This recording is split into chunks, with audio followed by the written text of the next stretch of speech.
I request Mr. Gorkin to take over the presentation. Thank you. Thank you. Good morning and perhaps good afternoon for everyone out there. I believe today we're going to have a exciting and hopefully stimulating webinar on passion power, inspiring with. However, let's start in a more conventional manner for the moment, very quickly going over the objectives.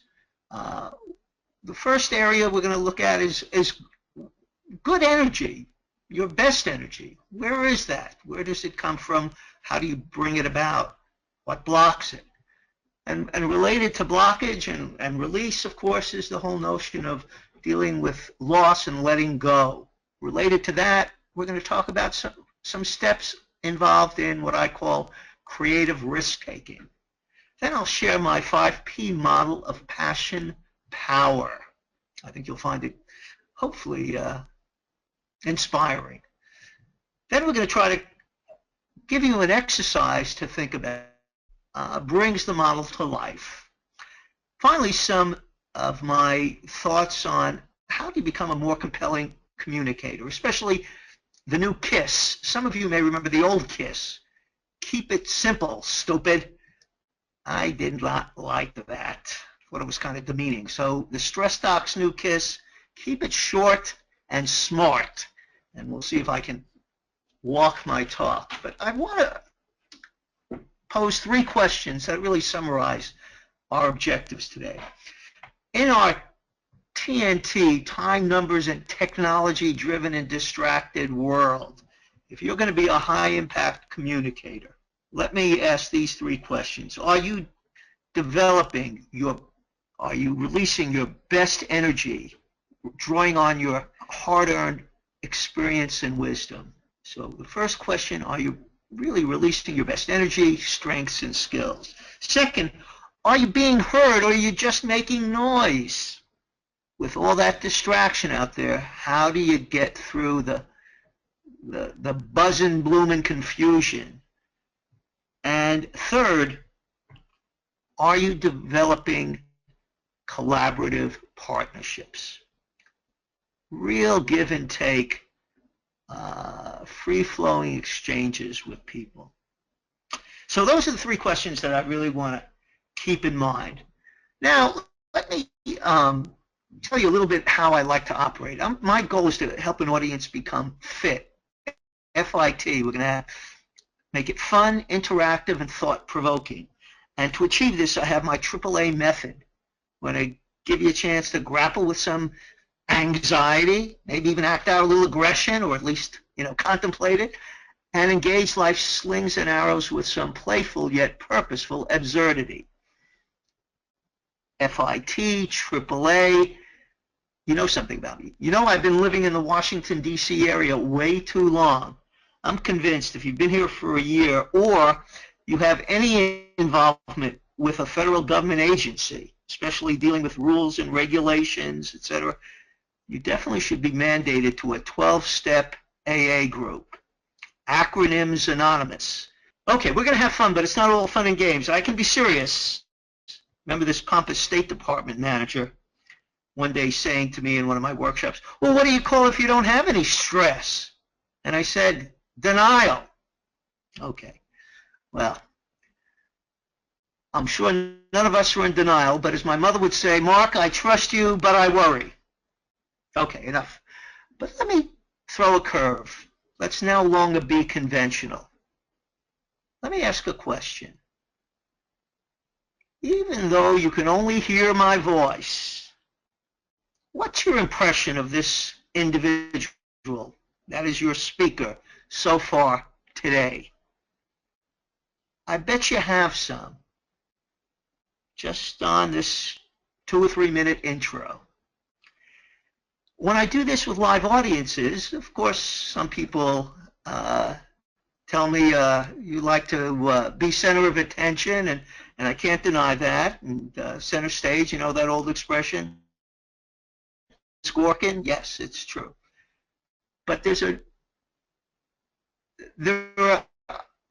one consistent feedback that I get, and that is, or maybe 2, that I seem to be passionate about the subject, and I have good energy. And I think that's, and why is that? It isn't just being centered, it's because I believe doing this kind of work, whether at a webinar, live presentation especially, it gives me a chance to bring out many different facets of myself, the serious, the cerebral, the silly. I have my cave persona and my stage persona. All parts of me seem to be able to come alive. And there's something about that, being sort of your fullest self without being full of yourself, that brings out great energy. So let me ask you, what brings out your best energy? And of course, this is basically a PG-related program, so we're going to focus more on the boardroom than the bedroom. But what brings out your best energy? So has it something to do with certainly what you're passionate about, but sometimes that's not enough. Or maybe there's too much do more with less. Maybe we've done this one too many times, the same, career steps, the same job description. Whatever it is, passion isn't such a, just turn on the switch. I remember a social worker coming up to me and saying she'd like to do what I do, kind of be a speaker, but she's, just doesn't know how to get started. So I immediately said, well, what are you passionate about? And she said, oh, that's what everybody says to me. I'm right now, I'm not feeling passionate about anything. I suspect so I said to her and hadn't really paid attention to her question. And this time I said, where's your area you have dealt with suffering? Because that's what you're going to ultimately want to talk about. That's going to be a source of connection with you and other people. That's going to be a realm where you're going to be a magnet. People are going to say, wow, this person's really speaking her truth, her integrity, and is not afraid to acknowledge that she's human. This is where I believe real leadership, the wellspring for real leadership, acknowledge and recognize and grapple with our pain, our suffering. Truly, the S word for passion is not the three-letter S word, it's suffering, as in the Passion play. Sufferings of Jesus, or more generically, the sufferings of a martyr. So let's go over those questions. When do you have your best personal energy? What enables you to express this energy and go with the flow? I think we've talked a little bit about that, but what about the third factor? What stifles courageous, creative head and heart energy release? I'm sure you all could come up with answers, but certainly I think of an article that I wrote on procrastination and called Emancipation Procrastination. And some of the pointed out, or some of the real issues to keep in mind. Are you able to establish priorities? How perfectionistic do you have to be?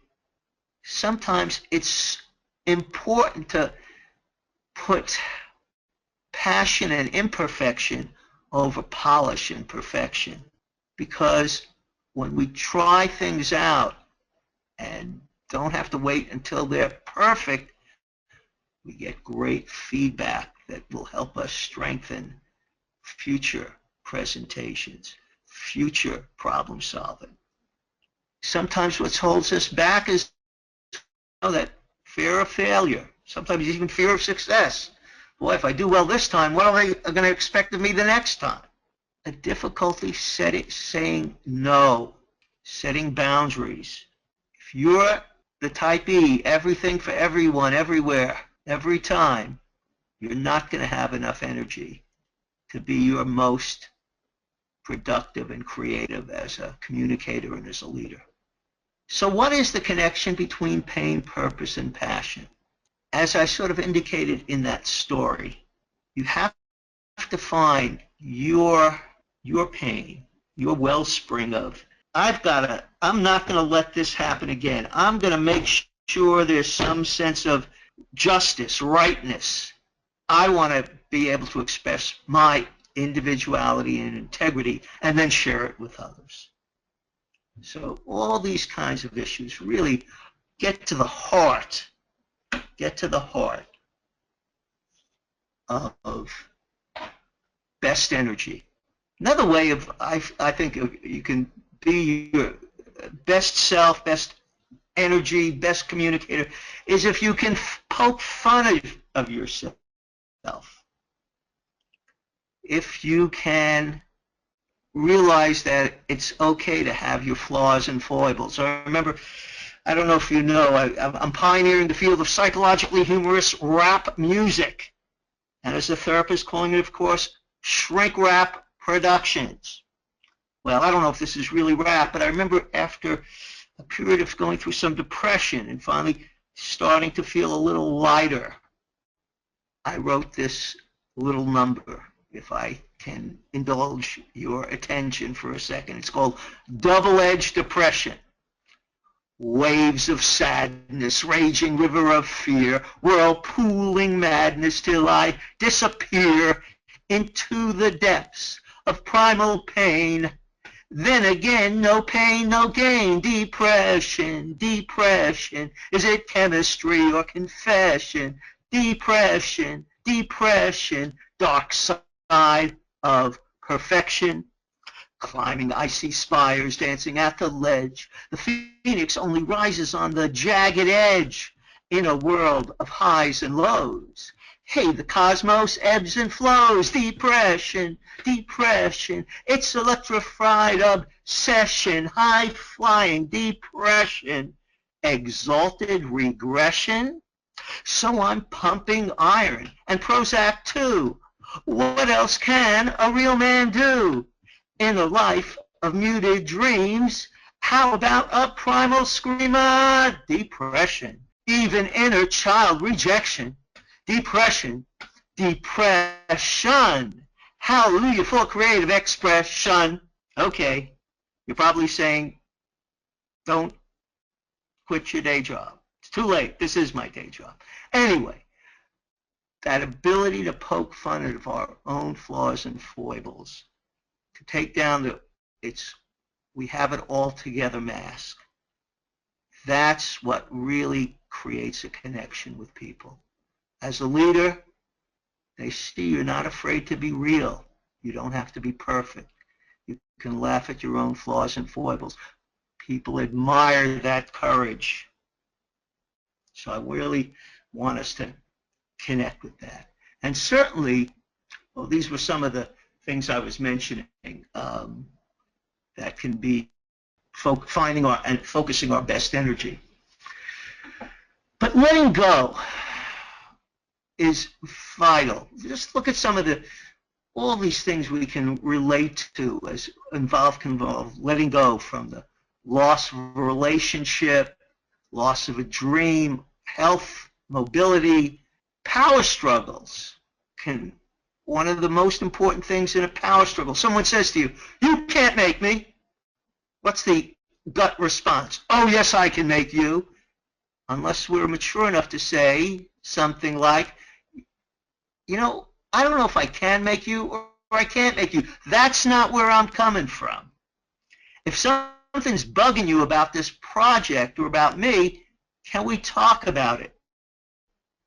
I've just done something very powerful. I turned a provocation into a good question. And what really is the two pillars of a good question is the openness pillar. I really would like to hear your perspective on this, and the humility pillar. I don't have all the answers. When you can approach people with openness and humility, believe me, there's going to be a connection.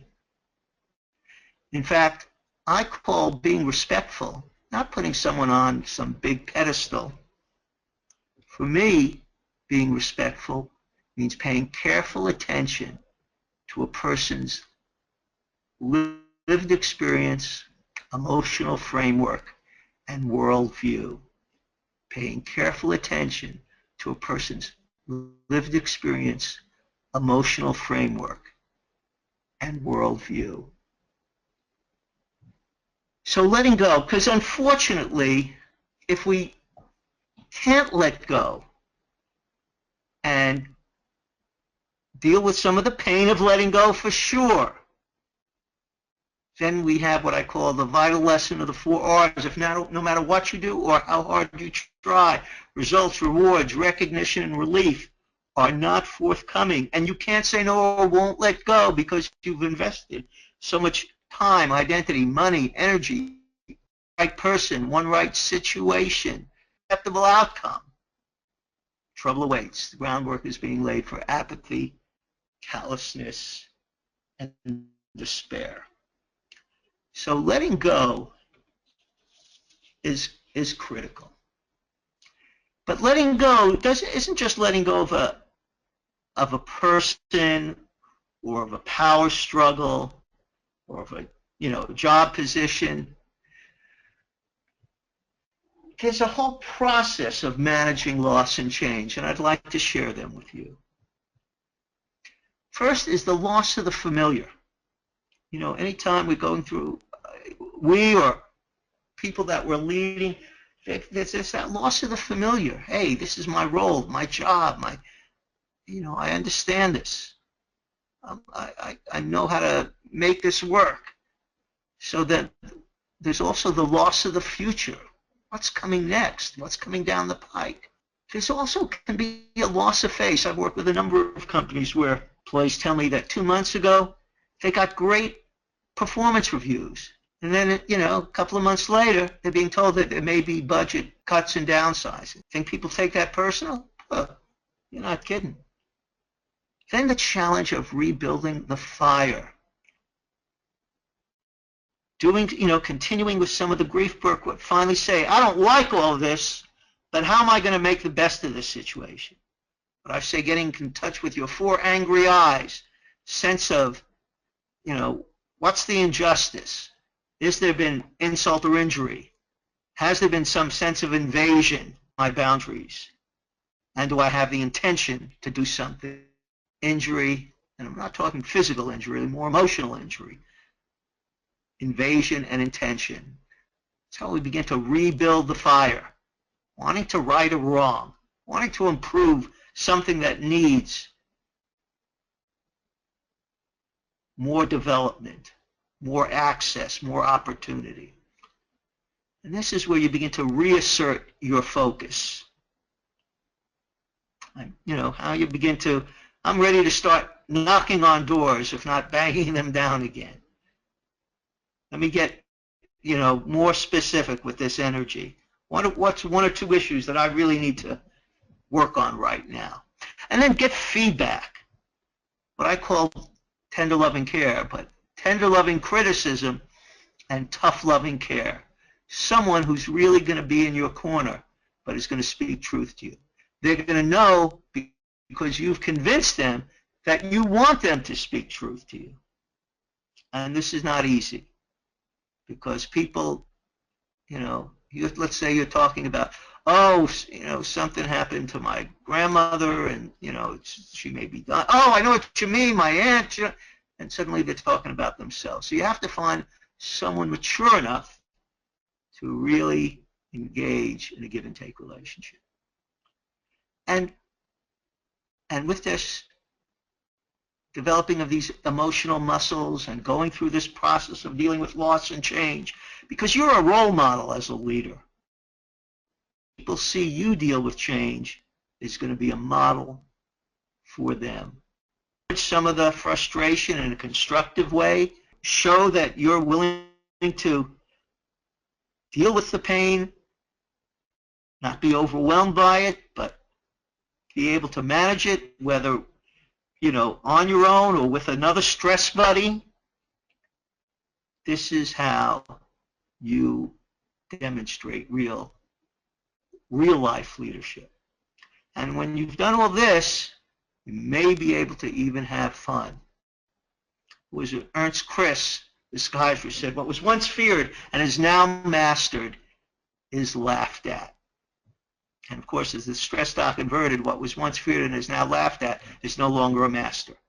So let's talk about another form of risk-taking, what I call the art of designing disorder.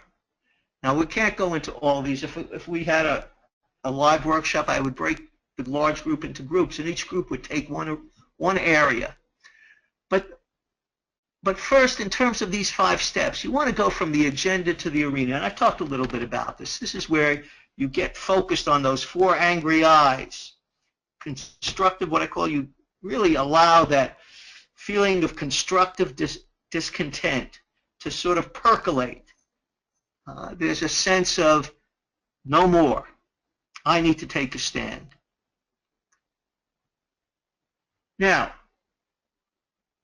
once you're ready, you're beginning to psychologically get focused. You've entered the arena. Lawyer Bob was here as an example of a lawyer who was having trouble addressing the jury at his trial work. And some of his paralysis was really self-induced because, one, he thought he was a wimp for being anxious, which is totally irrational. If I don't have a feeling of anxiety before I get started on a project, speaking, this webinar, I really get worried because I know I'm going to be flat. I want a certain amount of that performance edginess. So his notion that there shouldn't be any anxiety and that he was a wimp, this was, and of course, not a big surprise. We also discovered on my work with him that his father was an alcoholic who was very critical, a real perfectionist, and was very critical that voice was still in his head. But I think once we really began to talk about it, really saw the issue, helped him have a more realistic notion of performance anxiety, he began to make real progress. I remember him saying to me, if I get nothing out of this, this therapy, I feel like you've, saved my career. So that's what I mean by a leader isn't being a robot.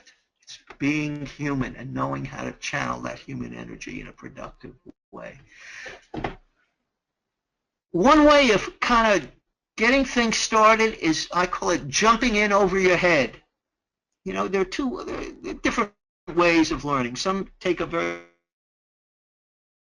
step-by-step approach. And obviously, there's relevance and application for that. But sometimes jumping in, while it seems overwhelming and scary, it really gives us a sense of at least many, if not all, of the variables that are operating in this learning situation. So while the startup may be awkward and feel, oh boy, that was a failure, in fact, it was a great window onto where do I start now? Which issues do I really want to begin to address? And it allows us to find, really to discover what our skills are, what our emotional resources, our vulnerabilities. These are some of the key factors when you jump in over your head that you want to do an inventory on. And of course, as we would say in the bayou, I used to live in New Orleans, you don't have to jump into the bayou if you know there are alligators there. So be also realistic as well as being a little bit risk-taking. Strive to survive the high dive. Again, I learned something from a head of a law firm. His motto was strive high and embrace failure. In other words, he was trying to reach 100% every time, but he knew that was unrealistic. And so he saw that, he was he was going to fall short. But again, that gap between what I call failure is your aspiration, between aspiration and current position. It's a great source of information as well as motivation. Oh, this is what I need to do to close that gap. It's not a personal judgment. Another thing to keep in mind, someone said establishing a beachhead doesn't mean you've conquered the island, and there are many battles to fight and lose before a major undertaking is won. I'm reading a wonderful book called Mastery by Robert Greene. And he talks about, I've actually turned it, into an acronym, but some of the key points that he makes to reach mastery, or to stay along the path of mastery, because there really is no end point. It's the path of mastery, not path to mastery, is to do deep observation, really stay in the situation and focus and then engage in practice, patient practice and skill development. So deep observation of what you need to be conscious of, what seems to be out of your awareness, but over time you realize, yeah, that's a part of this whole process. And then begin to test out new skills, try out new situations, fall on your face a little bit, pick yourself up, learn to fail or fail to learn, and come up for air. We talked about TLC. Find a partner to work with. Me and a colleague have just started a radio show called Partners, and I think there's nothing like a good partnership to really help you bounce off ideas and to keep you on track, give you feedback. In fact, Robert Greene in the book Mastery talks about apprenticeship, that we all need to go through an apprenticeship where we really get feedback and we have someone we can be a model for, and ultimately become a model for us, and then we ultimately become a model. Thrive on frustration. Basically, this is when you're torn between direct action and frustration because you haven't quite put all the pieces of the puzzle together. Step away. Don't keep willpowering yourself through the situation. Really let your subconscious mind percolate and come up with new ideas, a new perspective. And as we've talked all along, design for error, evaluation, and opportunity. Know that there are, most of the time, many options, not just one ideal goal. But you have to, sort of patiently explore them. Avoid the BS. Be safe.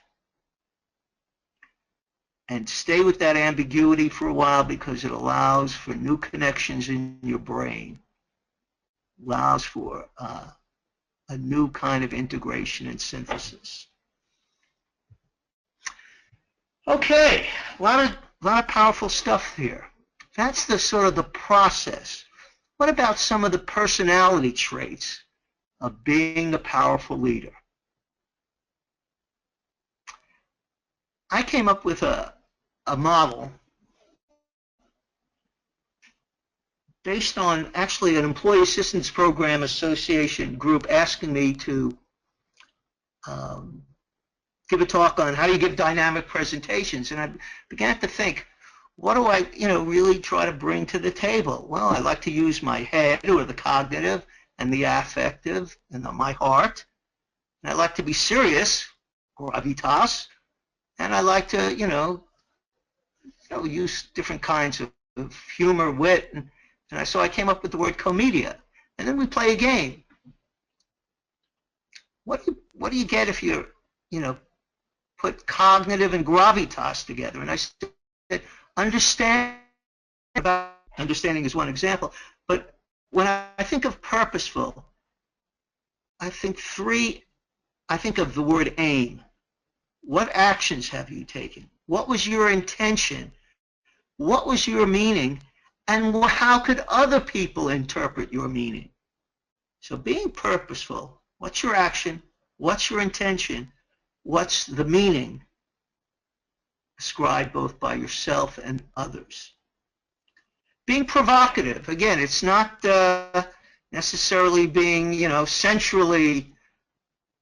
Provocative comes from the French provoquer, which means to arouse the mind, to stimulate curiosity. As a leader, do we want to be provocative? Absolutely. Who was it? Mark Twain said, and as a good example of being provocative, wit. Wit is the sudden marriage of ideas which before their union were not perceived to have any relation. The sudden marriage of ideas which before their union were not perceived to have any relation. I like to challenge people, putting together things. How does that go together? But it does, doesn't it? You really can practice safe stress. We can stimulate people's minds by coming up with imagery that they find memorable and challenging.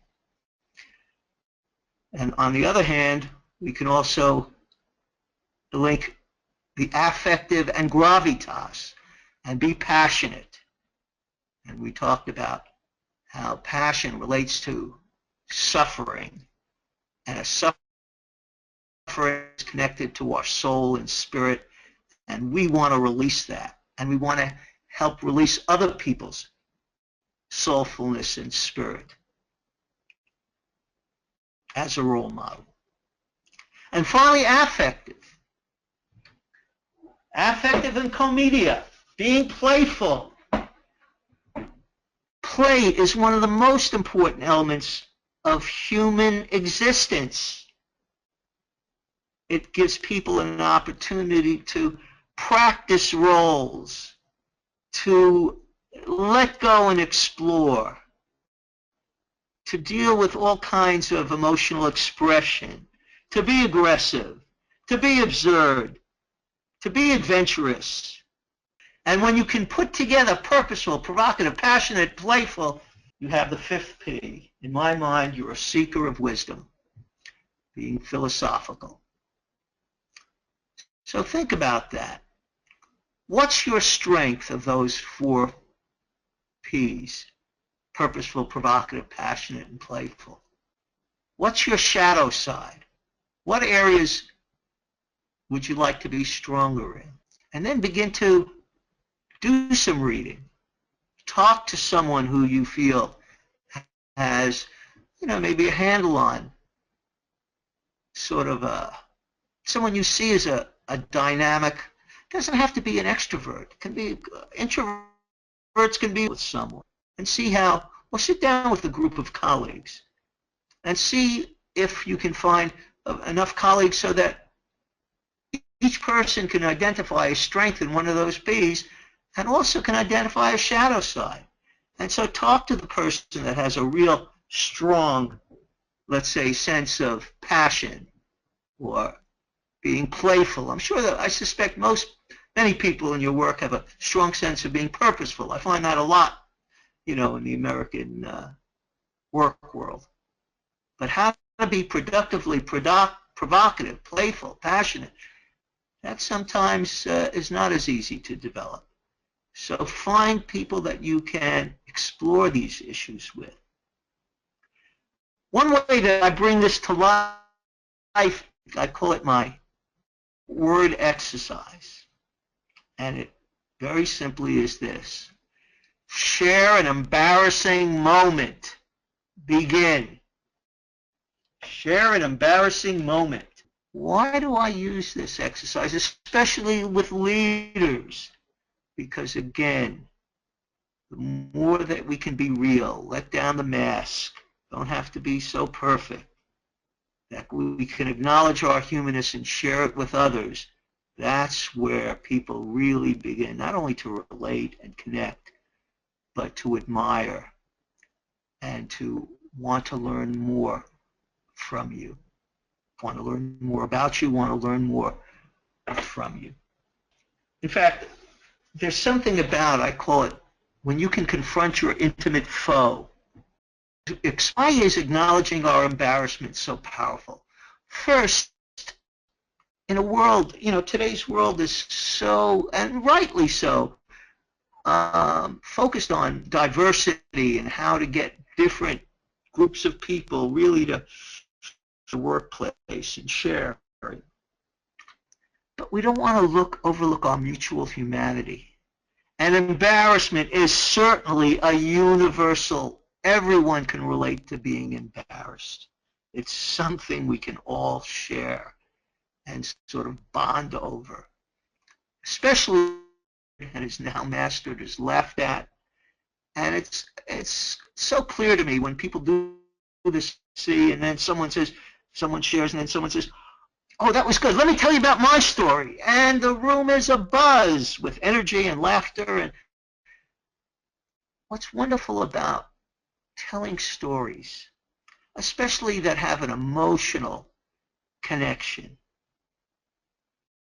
is almost rewrite the script.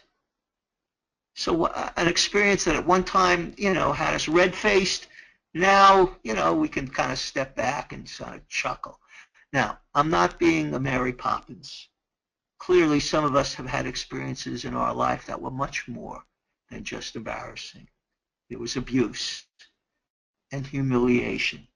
And in no way do I want to minimize the pain of that kind of experience.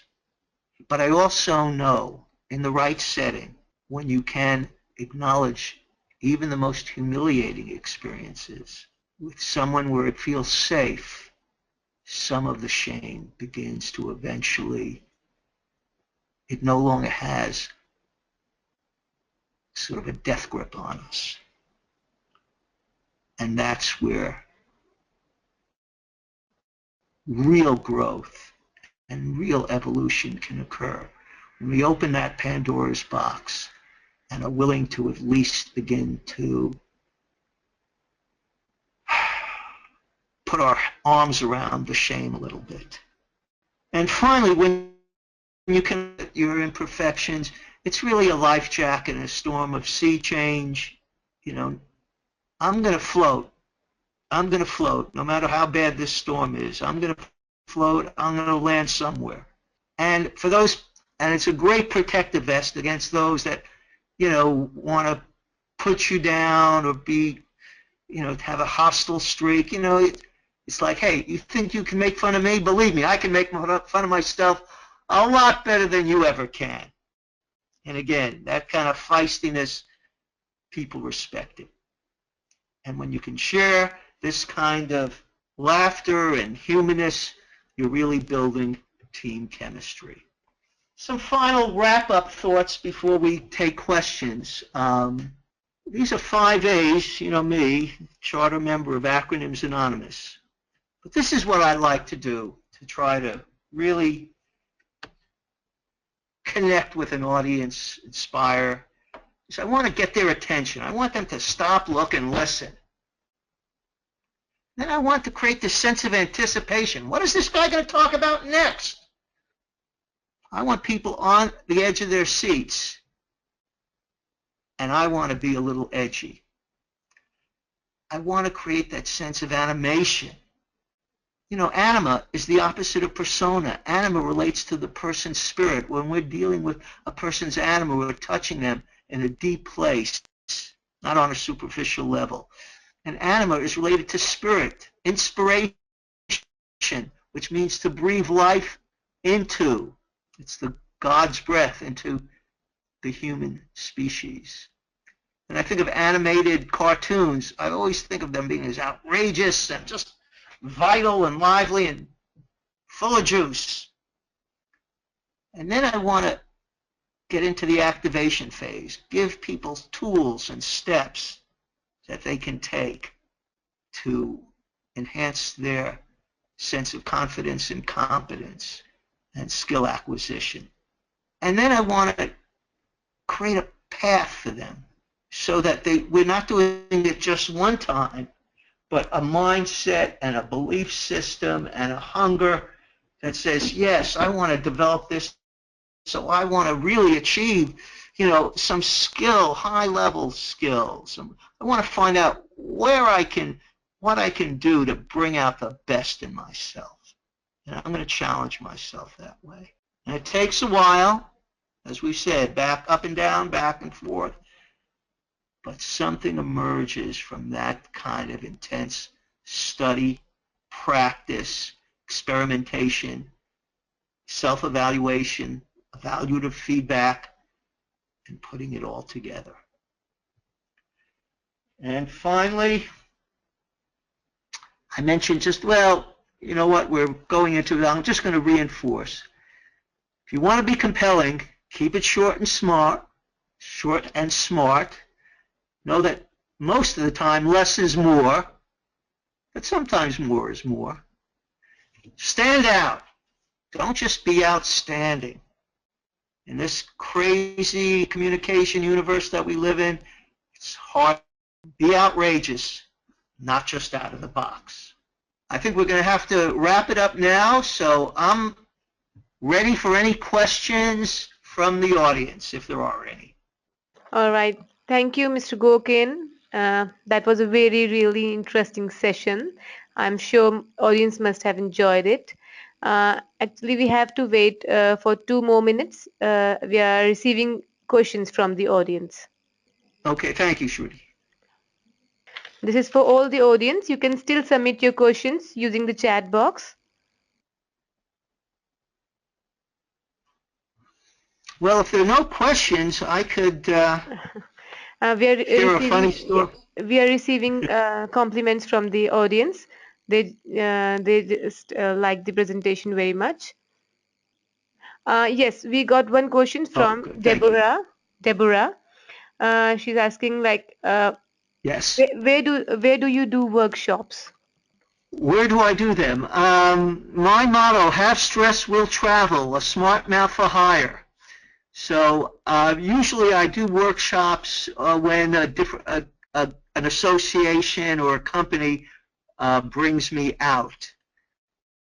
So that would be, I'm also started a radio show, which if people want to get the link, they can, if they're on Facebook, I've posted the link on Facebook to the show, or on LinkedIn, or people can send me an email at stressdoc, at AOL.com.